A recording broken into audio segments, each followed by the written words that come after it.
Dummy Switch Pod. Yes, sir. Yes, sir. Special episode, I had to book a flight for this one. It's the year-end wrap-up. Yeah. It's the year-end wrap-up. Let's get straight into things, man. Yeah. URC. How are things gonna pan out? I think we'll start with the Stormers, and I'll just say, you know what? I fully expect them to continue to fail. Yo, that's a bit of a harsh one. Quarters. No, I've got no faith in that team. I feel like, just like the Lions, they're lacking in certain areas of personnel, and I just feel, I mean, if you look at that last game, there's no heart. They're like John Q's son. No, I hear what you're saying. And like, you would have expected with like, Murat coming back, from the Bok experience because he didn't play. You'd have expected a bit more hard edge from their pack. The game breakers, you'd have expected a bit more from them, but being at home especially. But they continue to disappoint us. Yeah, but I think it's something that we've been saying this whole, I think, almost every episode, that the Stormers have got issues from the top down, and that's showing on the field of play because they just can't put a consistent game plan together. They can't put consistent results together. So yeah, as much as I feel it's harsh, I agree. They will continue to suffer. They continue to suffer, and I mean, I'm backing them to finish last in terms of South African teams, URC log. If we're looking forward to the year ahead, I feel they're on that downward trajectory, and a team moving upwards is my team, the Lions. I think we've seen a bit of form from Odendaal. I've seen a bit of form from Similani. Yeah. You've got Rabs on one side, Van der Merwe on one side. I mean, it's again, we do have personnel problems in terms of 10, 2, and maybe 15. Yeah. Personnel issues. I don't know. Maybe we can pick up a few guys in the Currie Cup, but I mean, I think we're on that upward trajectory, and I feel like I'm backing my boys for second place in terms of South African teams. I mean, if you're looking at power rankings, how do you feel about it? Hey, I think backing your boys for second place, that's a big call. In terms of South African teams, if we're just talking South African then teams. Who's number one? The Sharks. Okay. Okay. I'll go with that one. I'll take it. But you're right. I think the Lions, they slowly starting to find that balance in the back line. I think what we've seen, it's confirmed. Their center combination with Odendaal and Similani, that's their best center combination that they have. Yeah. They've got the two wingers, Van der Merwe and Rabs. I think they don't have any better, and 15, yes, quite rightly so. But I think Skuman should be making his way back, into the fold, not too long. And I think at hooker, they are struggling a little bit there, Then loose forwards, they're a bit balanced. They're more balanced, And Vincent Chituka has been, again, he continues to be big. He just needs the passport. And let's speak to Home Affairs, give him that citizenship, and let him play. But yeah, definitely on the up. Maybe is it the new coaching additions that are starting to take shape. I think so. I think some of those, he needed help. He did. The guy needed help. He did. I mean, as of now, I'm not complaining, but I mean, it can be. In maybe 2 weeks, I'll be complaining again. That's the thing about the Lions. We don't know. Yeah, true. But I don't think we should nitpick too much at the Lions. I think they're going in the right direction. I agree with you there. But I think one thing they need to do is try to find that consistency. I think all the teams, and look, COVID is not helping with the travel ban, with South Africa being on the red list to the UK. That's really not helping because now we don't want to be stuck with local derbies in and out. It's not gonna I think that's not gonna benefit us going forward. So we need to get these guys playing against the international opposition, so we can build that consistency and and South African teams make a statement. Yeah, let's talk another team making a statement. It's the Sharks. The Sharks. You know, Chamberlain. They've seemed to given Chamberlain the keys to the car. Yeah. Cohen Bosch's agent is looking for apartments in Japan as we speak. And the pack has been shored up by those guys coming back from the box. So yes. I mean, I think yes. I think especially with those additions to the pack, they're the most competent South African team. They do have their own lapses. I mean, that Bulls game, there were some tries that were a bit easy, but I mean, you've got the quality in you've got the quality in Mbonambi, Kolisi as well. Buthelezi. I mean, Shenga the boss. That's the guy. Pepsi. He's my guy. You know, but definitely the Sharks. I think Buta Chamberlain. That UK European experience definitely, I think it helped him grow.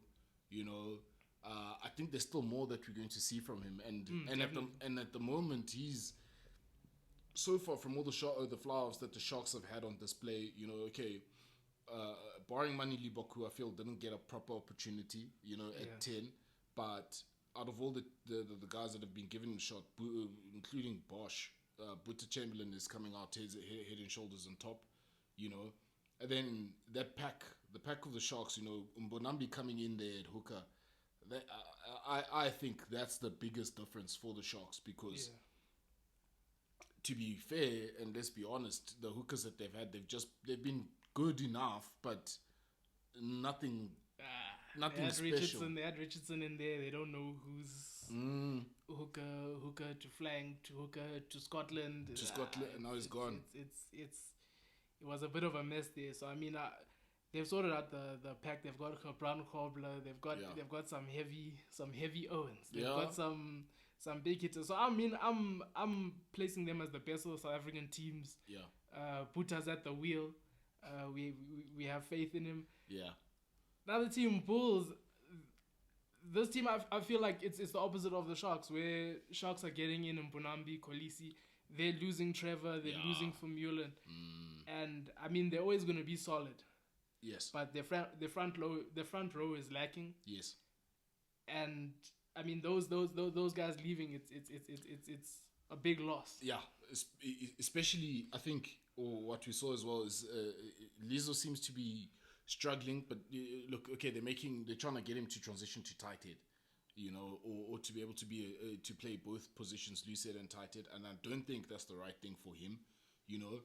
But at the same time, Matanzima, you know, he's one for the future, definitely. So you can understand the thinking if you're looking at age there, you know. But definitely losing Trevor, that's going to hurt them going forward, big time, unless they find equally competent or suitable replacement. They've got the money to do it. They paid that man out. They wait for the rent to dip and then they brought the money. Yeah, so they I think they have to. They really have to make a plan there, you know, in terms of replacing Trevor. And then in the loose forwards, losing Dwayne Vermeulen, I think that one hurts the most for them because, you know, Dad, now it's about who's going to step up and be Dad, you know, in that loose trio and just generally in that pack. And I'm really struggling to see who can sort of. Well, it's supposed to be Marcel Coetzee. That's the whole reason why they brought him in. But I just don't see it with him. You know, I just feel he hasn't been. You know, the Marcel Coetzee that we saw at Ulster. Yeah. He hasn't been that guy. That guy. You know, at the Bulls. You know, so I think they're going to struggle. You know, it's good to see Ambrose getting, you know, more game time. I think you can see his confidence is getting up there. He looks a bit more calmer, more assured. I think less pressure on him as much as there is competition. You know, I think he's in a good space. So I'm pleased to see him there. But yeah, he re-signed with the Bulls. So he's pushed his chips to the middle of the table. Yeah. He's backing himself. He's all in. He's all in. I think that's all in terms of URC. Just looking forward to Currie Cup, obviously. Yeah. This is a Pumas podcast. This is also a Griquas podcast. Yeah. This is also a Cheetahs podcast.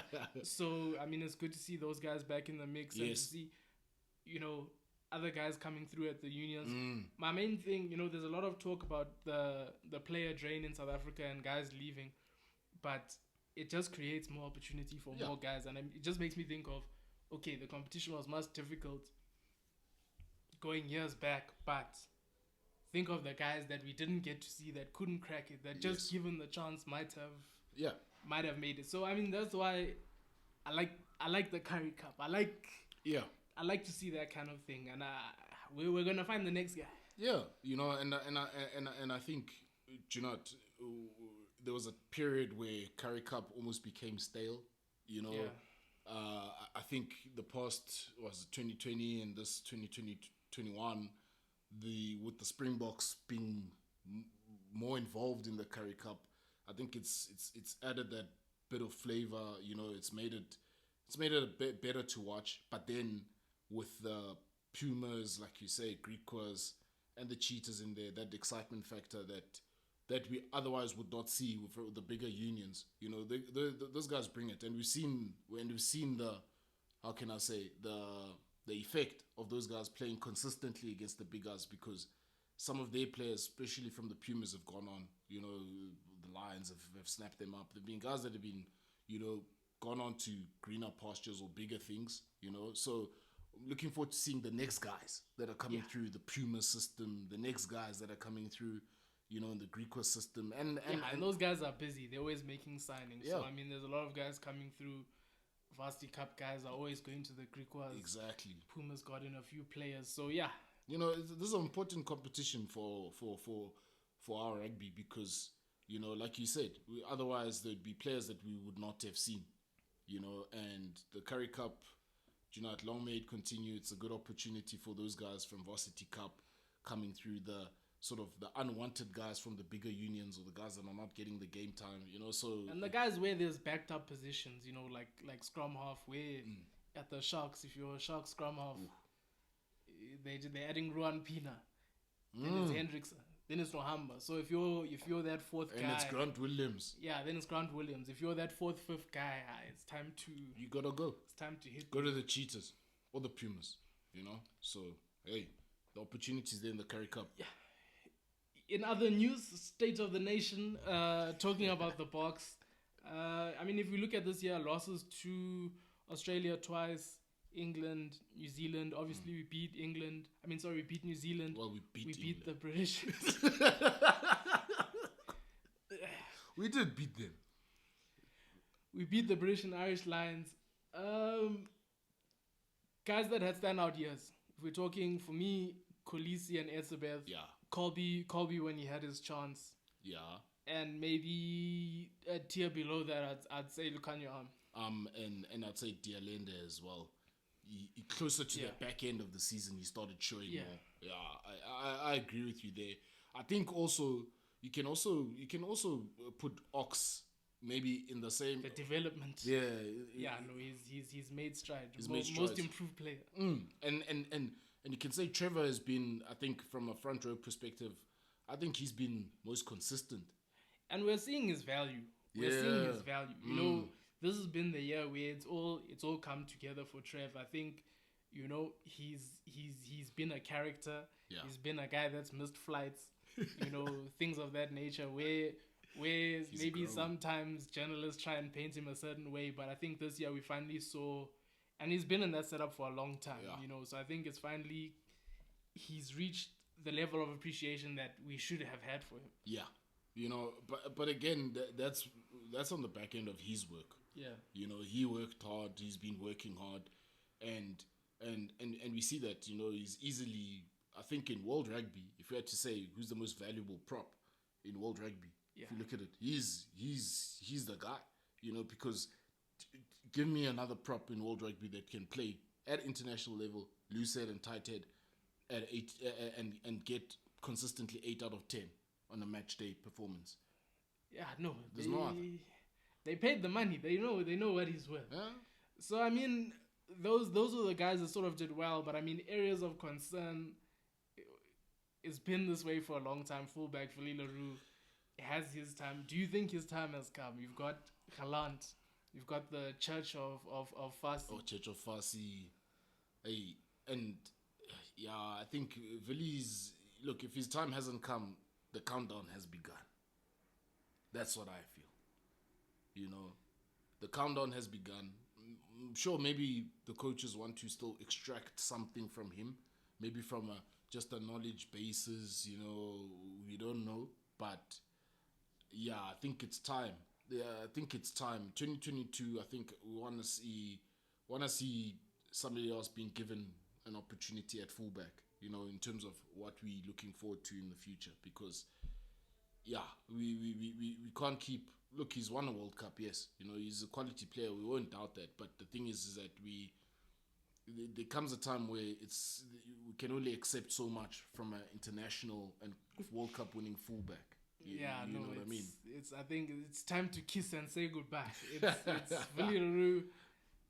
I think this is the year. If not next year, then the following year.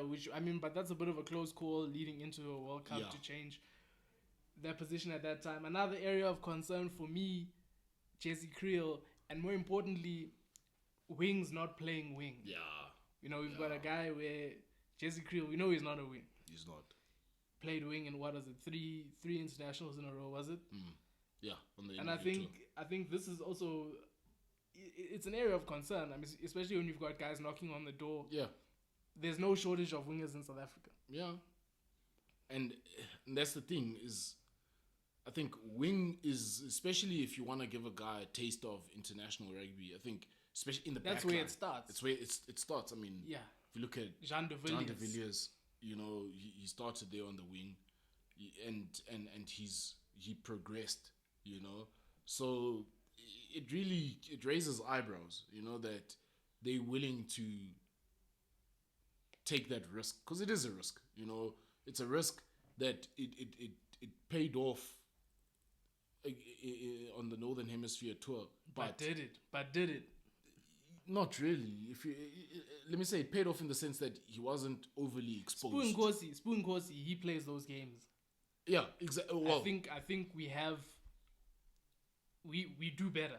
Yeah. Well, it begs the question: why get the guy over there just to send him home? He's having the same passport issues as Chituka. It's one of those.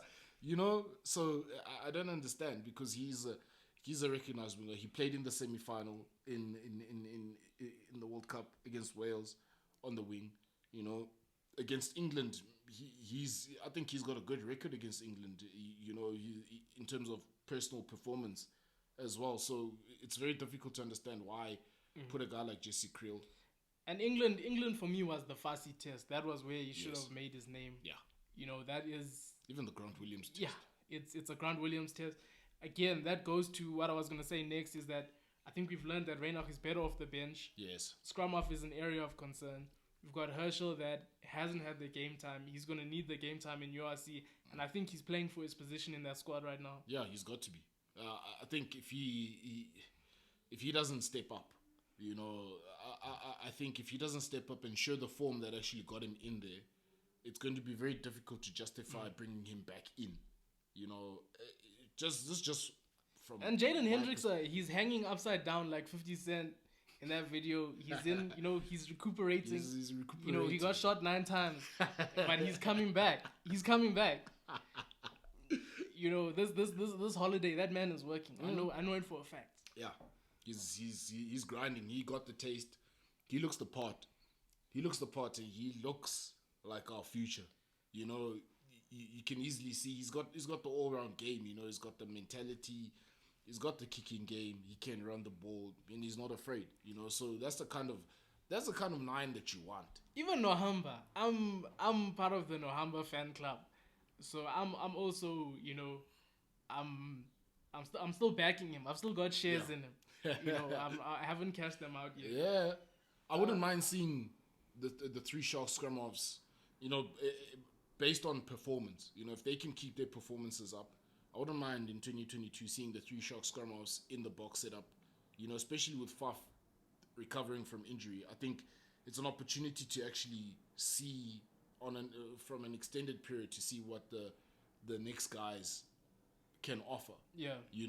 Because we already know with Reinach off the bench, Now we need to say, if Faf and Reinach are injured, who are the next guys?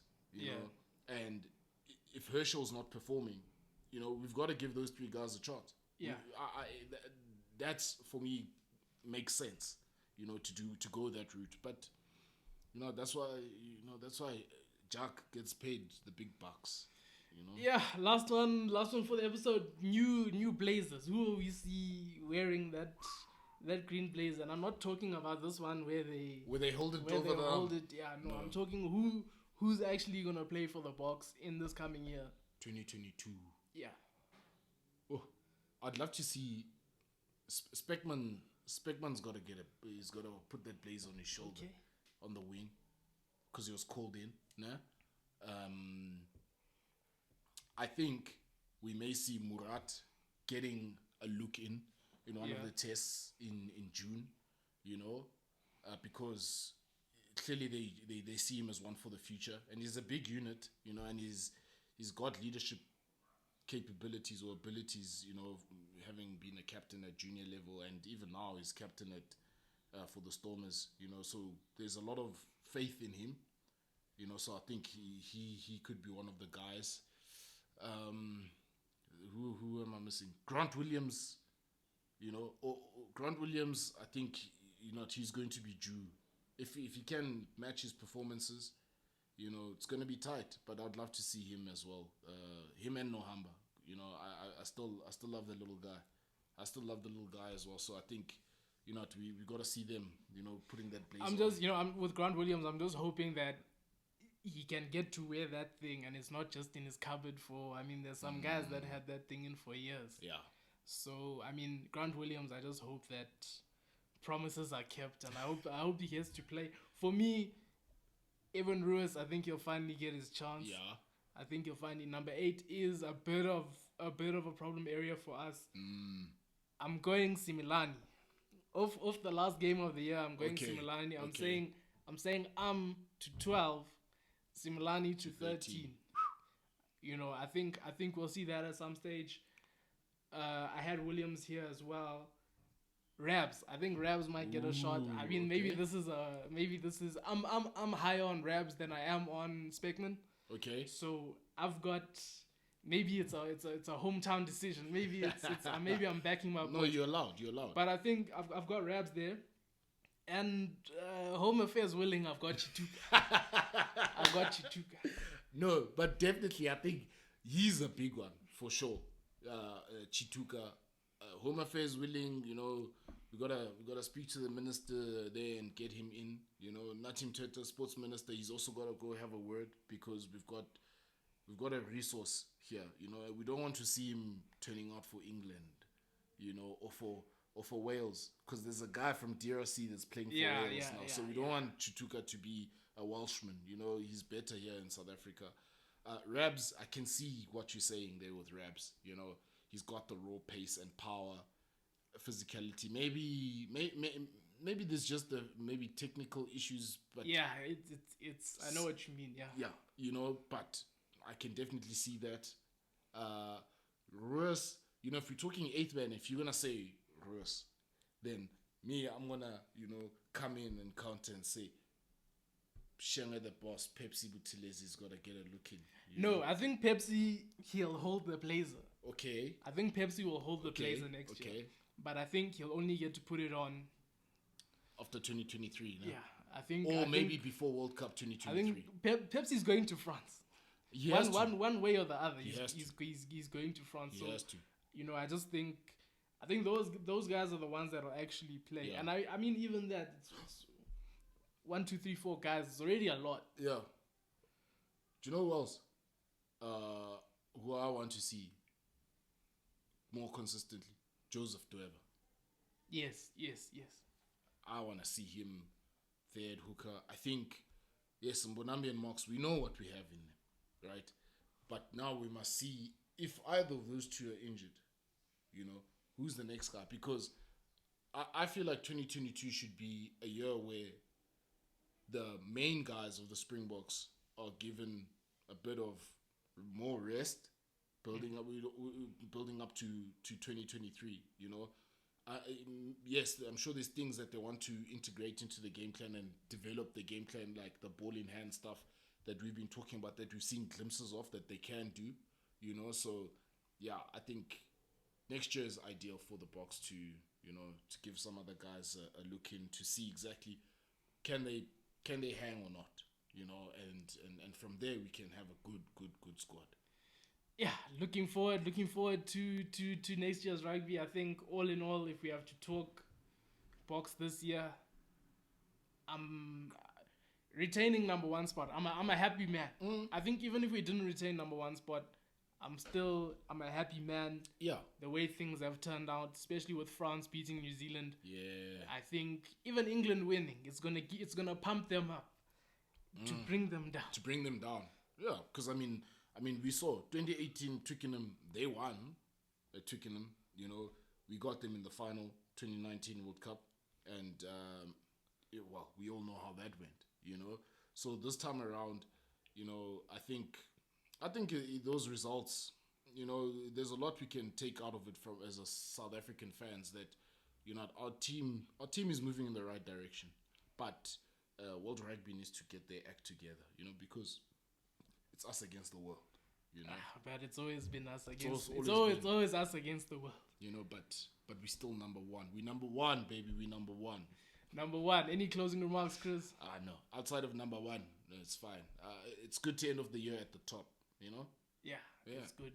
Home Affairs, guys. Someone. I'm sure you guys know someone. There's a brown envelope somewhere. You gotta find it. Leave it on the rear tire. Just on top there. Dummy Swish Pod. Yes, sir. Out. We out.